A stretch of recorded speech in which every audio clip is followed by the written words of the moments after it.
In this quick guide, you'll learn how to fix the Wolt app when it's not working properly. If you're experiencing issues with the app, don't worry, but we're going to tackle some simple steps that can help you get back to using Wolt smoothly.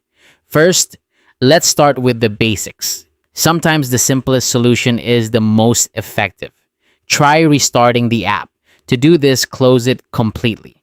Make sure it's not running in the background, then open it again. Often, this quick reboot can resolve minor glitches and refresh the app.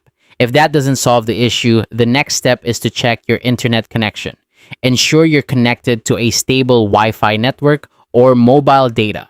A weak or unstable connection could be the reason the app isn't functioning properly. You might want to toggle your Wi-Fi or mobile data off and on again to refresh the connection. Once you've confirmed that your internet is stable, head over to your app store. Check if the Wolt app is updated to the latest version.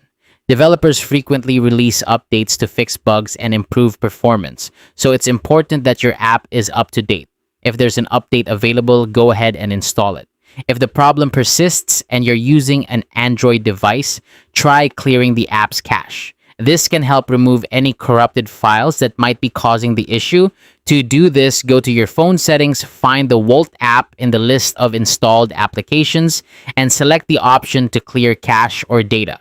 This won't delete your account or any important information, just temporary files that might be causing problems.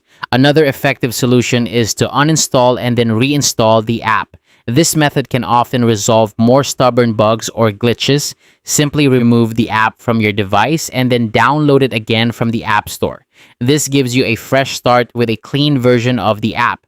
Finally, if none of these steps work, it's a good idea to check if Wolt is experiencing any service outages. You can do this by visiting their official support page or website. Sometimes the problem might not be on your end at all, and it could be a temporary issue with their service. And that's it. You've now learned how to fix the Wolt app when it's not working. With these steps, you should be able to troubleshoot and resolve most issues efficiently.